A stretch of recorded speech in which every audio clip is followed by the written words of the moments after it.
संजीवा मिश्रा जी, मैं उनका हृदय की गहराइयों से धन्यवाद देता हूँ। बतौर मुख्य अतिथि हम लोग के बीच आदरणीय माननीय मधुसूदन त्रिपाठी जी, मैं उनका गहराइयों से धन्यवाद देता हूँ। मंच की शोभा बढ़ा रहे बड़े भाई राजीव तिवारी जी, राजीव पांडे जी, तेज सरदार हमारे गोरखपुर विश्वविद्यालय के अध्यक्ष रहे ललित बिहारी जी, बड़े भाई अरविंद शुक्ल जी, पंकज मिश्रा लोचन जी, मैं आप सभी विभूतियों का हृदय की गहराइयों से और भारतीय परशुराम वाहिनी के कर्ता धर्ता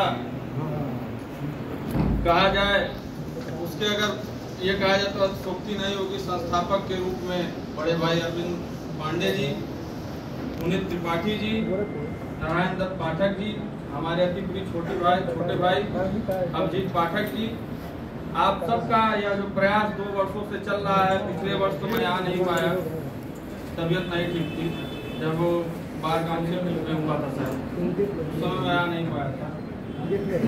इस वर्ष देख करके लग रहा है कि हाँ, हमारा भी समूह जब बड़ी विडंबना ये है कि हम सभी कहीं ना कहीं राजनीति का शिकार हो चुके हैं। कोई राजनीतिक पार्टी प्रभु श्री राम को मानती है, कोई राजनीतिक पार्टी कृष्ण को मानती है। मैं पूछना चाहता हूं ऐसे पार्टियों से कि भगवान में जो खंडन करने का कार्य राजनीतिक पार्टियां कर रही हैं, उनको यह अधिकार किसने है? हम अगर जय श्री राम का उद्घोष करते हैं तो कुछ पार्टियां नाराज होती हैं, अगर वह कृष्ण का उद्घोष हम करते हैं तो कुछ और पार्टियां नाराज होती हैं। नाम नहीं लूंगा, बाकी सभी यहाँ विद्वान हैं, सब समझ रहे हैं मैं किसको कहना चाहता हूँ। तो मैं पूछना चाहता हूँ ऐसे राजनीतिक पार्टियों के नेतृत्वकर्ताओं से कि आपको विभाजन, भगवान को विभाजन करने का अधिकार किसने दिया? किस समाज ने आपको अधिकार दिया कि आप किसी को विभाजित करिए? विभाजित करने का अधिकार हमें और आप किसी को नहीं है। भगवान ने सबको सामान्य बना करके इस धरती पे भेजा, इस धरा भेजा। ब्राह्मण, शूद्र, क्षत्रिय, ये सब तो हम लोगों ने बांटा है ना, किसी ने बांटा। भगवान ने सबको एक सांचे में तैयार किया था। लेकिन आज देखिए, आज हम लोग तमाम जातियों में बट के रह गए। ऐसा नहीं है भगवान परशुराम की अगर जयंती है तो केवल ब्राह्मण ही उन्हें पूरी है। अगर कोई जातियां, अदर जातियां जैसे क्षत्रिय हो गए, क्योंकि भगवान परशुराम में ब्राह्मण का अगर दिमाग था तो क्षत्रिय का पराक्रम होता है। तो मैं पूछना चाहता हूँ ऐसे समाज के लोगों से, क्यों भगवान परशुराम को केवल एक समाज पूजने का अधिकार है, जो दूसरा समाज उन्हें क्यों नहीं पूछता है? यह एक प्रश्नवाचक चिन्ह है हमारे समाज पर और ऐसे सोच वालों पर।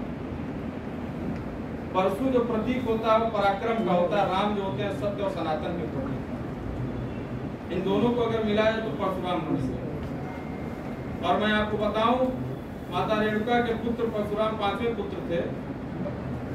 पहले उनका नाम राम था, परशु तो बाद में जुड़ा। परशु जुड़ा क्यों? क्योंकि ये महादेव के बहुत बड़े भक्त, अनन्य भक्त थे। महादेव ने इन्हें अमोघ अस्त्र दिया परशु, इसको फरसा कहा जाता है। फरसा के रूप में हमारे बीच उपस्थित हैं फरसा बाबा, जो गोरखपुर नहीं पूरे उत्तर प्रदेश में अगर कहा जाए तो इनके फरसे की चर्चाएं हर जगह हैं। तब उनके आगे जुड़ा परशु, उसको मिलाकर के बना परशुराम। मैं संजीवा भैया से पूछना चाहता हूं, क्योंकि हमको यहाँ तक, जहाँ तक लगता है, यहाँ जो सभा चल रही है, बैठक चल रही है, इसमें सबसे ज्यादा अगर संस्कृत के बारे में किसी को जानकारी हो या शास्त्र के बारे में तो शायद संजीवा भैया को हो। अगर परशुराम जी को शिवहरि भी बोला जाए तो कोई अतिशयोक्ति नहीं होगी, क्योंकि परशु जो है वो भगवान शंकर का प्रतीक है।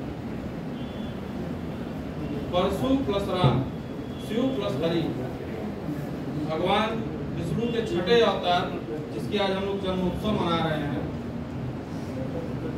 उन्हें ही परशुराम बोला जाता है। परशुराम सभी लोग हैं यहाँ पे। अगर आप अपने अंदर पराक्रम को धारण कर, पराक्रम के कारक, सत्य के धारक, इन्हीं को तो परशुराम बोला जाता है। और क्या पर्यायवाची और क्या परिभाषा है परशुराम? अगर हम आप भी अगर सत्य के रास्ते पर चले, अपने अंदर समय समय पर पराक्रम लाने की भी आवश्यकता है, क्योंकि दमनकारी नीतियां हमें समय समय पर सरकार द्वारा किसी व्यक्ति विशेष द्वारा दबाई जाती है। दमन हम लोग कह सकते हैं।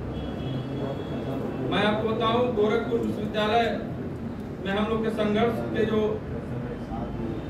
जो संघर्ष देखते रहते हैं, अनिल दुबे जी बड़े अच्छे मित्र हैं हमारे, विक्रांत उपाध्याय जी वो भी देखते रहते हैं हम लोग के एक्टिविटियों को। तो गोरखपुर विश्वविद्यालय में अनिल भाई हम लोग के हर बात को आज तक कोई किसी सरकार नहीं हम लोग के बात को बिना उसको जोड़ दिए, बिना विरोध किए शायद ही कोई माना। और हम लोग देखिए, गोरखपुर विश्वविद्यालय के छात्र नेता जरूर है, छात्र जरूर है, छात्र सेवक जरूर है, लेकिन अगर हम लोग के पास अगर कोई समाज का पीड़ित व्यक्ति भी आता है तो मैं ये भी प्रयास करता हूँ कि समाज के हित की बात भी करने का प्रयास करूँ। हम लोग के बीच कभी दूसरे बड़े भाई मौजूद हैं, जरूर वो समाजवादी से हैं, लेकिन समय समय पर उनका मार्गदर्शन मिलता रहता है, हालचाल होता रहता है। ये जरूरी नहीं है कि मैं पूर्व कांग्रेसी था, आप समाजवादी हैं, आप भाजपाई हैं, आप बसपाई हैं, तो हम लोग राजनीतिक विचारधाराएं अलग हैं, लेकिन जो एक होता है ना कि मतलब जो सही है उसको एक्सेप्ट करना चाहिए। इसकी जरूरत है हमें, किसी भी पार्टियों से हम आप, उससे हमें मतलब नहीं। समय बहुत कम है, बोलने वालों की श्रृंखला लंबी है, तो मैं चाहूंगा कि मंच का संचालन सुचारू रूप से संजीवा भैया करें। जय हिंद।